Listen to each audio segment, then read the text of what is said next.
సమ్మక్క సారలమ్మ మహా జాతరలో ప్రతి ఘట్టానికి ఓ ప్రత్యేకత ఉంది. అమ్మవార్లకు ప్రీతిపాత్రమైన మాఘశుద్ధ పౌర్ణమికి ముందు బుధవారం నాడు వనదేవతల వారంగా భావిస్తారు. ఈ రోజున మేడారం, కన్నెపల్లి, కొండాయి, పూనుగుండ్లలో జాతరకు శ్రీకారం జరుగుతుంది. 4 ప్రాంతాల్లోనూ వనదేవత పూజా కార్యక్రమాలు నిర్వహించడంతో జాతర లాంఛనంగా మొదలవుతుంది. మహాజాతరకు సరిగ్గా వారం ముందు జరిగే ఈ పూజా కార్యక్రమాలను మండమెలిగే పేరుతో పిలుస్తారు. మండమెలిగే పూర్తయితే జాతర మొదలైనట్లేనని ఆదివాసీలు భావిస్తారు. ఈ రోజు నుంచి ఆదివాసుల ఇళ్లకు బంధువులొస్తారు. జాతర నేటి నుంచి 24 వరకు జరుగుతుంది.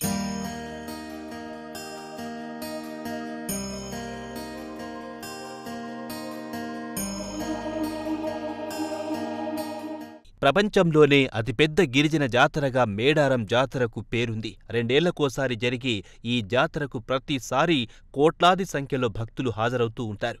ఈసారి ఈ సంఖ్య మరింత పెరుగుతుందని ప్రభుత్వం అంచనా వేసింది. మేడారం జాతరలో ప్రధానంగా 4 రోజులు 4 ఘట్టాలుంటాయి.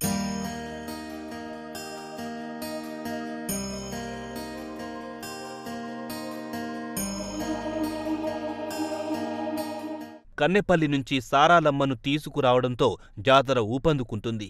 సమ్మక్క కూతురైన సారాలమ్మ నివాసం కన్నెపల్లి నుండి మేడారం గద్దెలకు సుమారు 3 కిలోమీటర్ల దూరంలో ఉండే ఈ గ్రామంలోని ఆలయంలో ప్రతిష్ఠించిన సారాలమ్మను ఈరోజు సాయంత్రం జంపన్న వాగు మీదుగా మేడారంలోని గద్దెల వద్దకు తీసుకొస్తారు. ఈరోజు సాయంత్రం సారాలమ్మ గద్దెపైకి రాకముందే ఏటూరు నాగారం మండలంలోని కొండాయి నుంచి గోవిందరాజును, మహబూబాబాద్ జిల్లాలోని పూనుగుండ్ల నుంచి పగిడిద్దరాజును కాలినడకన మేడారం తీసుకొచ్చి గద్దెలపై ప్రతిష్ఠిస్తారు.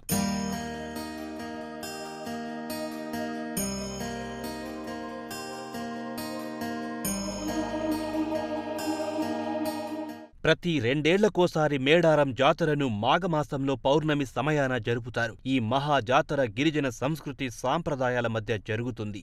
సమ్మక్క సారాలమ్మతో పాటు పగిడిద్దరాజు, గోవిందరాజులు ప్రధాన దేవతలు. ఈ ఆదివాసీల దేవతలకు వేర్వేరు ప్రదేశాల్లో గుడులున్నాయి.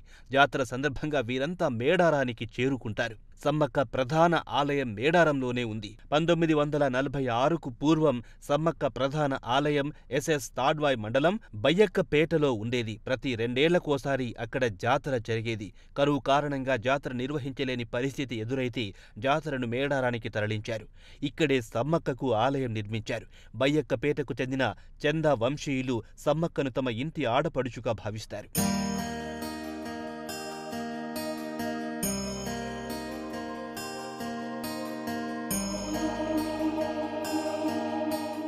ప్రస్తుతం సిద్ధబోయిన కొక్కెర వంశాలకు చెందినవారు సమ్మక్క ప్రధాన పూజారులుగా కొనసాగుతున్నారు. సమ్మక్కకు సంబంధించి ప్రధాన పూజలన్నీ ఆదివాసి పద్ధతిలో సిద్ధబోయిన మునీందర్ నిర్వహిస్తారు. సమ్మక్కను చిలకల గుట్ట నుంచి గద్దెలపైకి తీసుకొచ్చే కీలకమైన బాధ్యతను సమ్మక్క వడ్డెగా ఉన్న కొక్కెర కృష్ణయ్య నిర్వహిస్తారు. సారాలమ్మ ప్రధాన ఆలయం కన్నెపల్లిలో ఉంది. మేడారం, కన్నెపల్లి మధ్య 3.5 కిలోమీటర్ల దూరం. కాక సారయ్య సారాలమ్మ ప్రధాన పూజారి. జాతర సందర్భంగా తొలి రోజు జరిగే వేడుకల్లో సారాలమ్మ మేడారం ప్రయాణం ముఖ్యమైనది. హనుమంతుడి జెండా తోడుగా రాగా సారాలమ్మ మేడారం బయలుదేరుతుంది. మార్గమధ్యంలో జంపన్న వాగు మీదుగా కాలినడకన నడుస్తూ సమ్మక్క ఆలయానికి చేరుకుంటారు.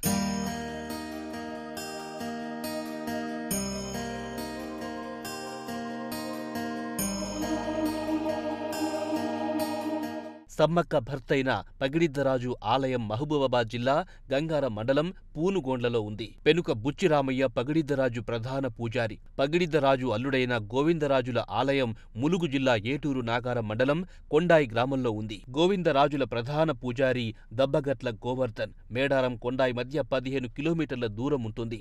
ఇదంతా అటవీ మార్గం.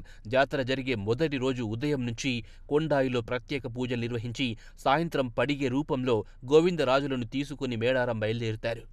జాతర సందర్భంగా సమ్మక్క పగిడిద్దరాజులకు ఆదివాసీ సాంప్రదాయం ప్రకారం వివాహం జరిపిస్తారు. జాతరకు ఒకరోజు ముందు అంటే నిన్న పగిడిద్దరాజును ఆయన స్వస్థలమైన పూనుగుండ్లలో పెళ్లి కొడుకుగా తయారు చేసి వేడుక నిర్వహించారు. ఈ రోజు ఉదయం పగిడిద్దరాజు ప్రధాన వడ్డే లక్ష్మయ్య ఇంట్లో పసుపు, కుంకుమలను సిద్ధం చేసి పూనుగొండ్ల ఆలయంలో ఉన్న పగిడిద్దరాజు పడిగెను ప్రయాణం మొదలు పెట్టారు. నేటి మధ్యాహ్నం వరకు వడ్డే ఇంటి నుంచి పసుపు, కుంకుమ, కొత్త బట్టలతో మేడారం ఆలయానికి చేరుకుంటారు. బయలుదేరే ముందు యాటను బలిచ్చి ఆదివాసీ సాంప్రదాయంలో ప్రత్యేక పూజలు నిర్వహిస్తారు. అనంతరం కొత్త బట్టలు తొడిగి పడిగే రూపంలో వివాహానికి సిద్ధమైన పగిడిద్దరాజును కాలినడకన మేడారానికి తీసుకొస్తారు. నిన్న రాత్రి తాడ్వాయి మండలం లక్ష్మీపురం గ్రామానికి చేరుకుని అక్కడ పెనక వంశీయుల ఇంట్లో బస చేసిన పగిడిద్దరాజు నేడు సాయంత్రం గద్దెలపై ప్రతిష్ఠించబడతారు.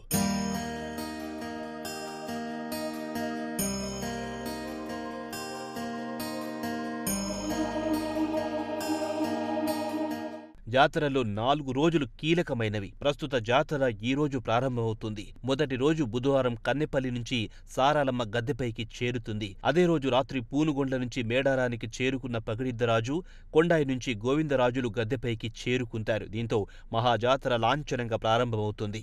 ఇక రెండో రోజు గురువారం చిలుకల గుట్టపై నుంచి సమ్మక్కను ప్రభుత్వ లాంఛనాలతో గద్దెపైకి తీసుకొస్తారు. సమ్మక్క గద్దెలపైకి చేరడంతో జాతర పతాక స్థాయికి చేరుకుంటుంది. మూడో రోజు శుక్రవారం గిరిజనుల ఆరాధ్య దైవాలైన సారాలమ్మ సమ్మక్కలు గద్దెలపైకి చేరడంతో శుక్రవారం తల్లులకు మొక్కులు చెల్లించుకునేందుకు భక్తులు భారీగా తరలివస్తారు. చివరి 4గో రోజు శనివారం గద్దెలపై ఉన్న తల్లులకు మొక్కుల అనంతరం సాయంత్రం 4 గంటల తర్వాత సమ్మక్క చిలుకల గుట్టకు, సారాలమ్మ కన్నెపల్లికి, పగిడిద్దరాజు పూనుగొండ్లకు, గోవిందరాజులు కొండాయికి తిరుగు పయనమవుతారు. దీంతో మేడారం మహాజాతర ముగుస్తుంది.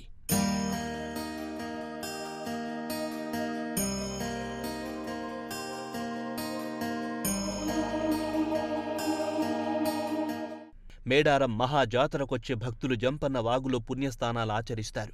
సుమారు 1.5 కోటి భక్తులు మేడారం జాతరకొస్తారు. జంపన్న వాగులో పుణ్యస్నానాలు చేసిన తర్వాతే తల్లుల దర్శనానికి వెళ్లడం సాంప్రదాయంగా వస్తోంది. మేడారంలో జంపన్న వాగుపై ఉన్న జోడు వంతెన నుంచి 10 కిలోమీటర్ల వరకు భక్తులతో జంపన్న వాగు జనసంద్రమవుతుంది.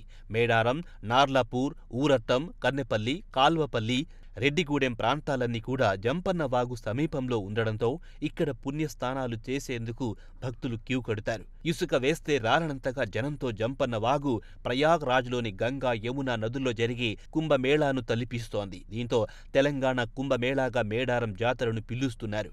ఒక గిరిజన జాతరకు కోట్లాది మంది భక్తులు రావడం కూడా ప్రపంచంలోనే అరుదైన జాతరగా గుర్తింపు పొందుతోంది మేడారం జాతర.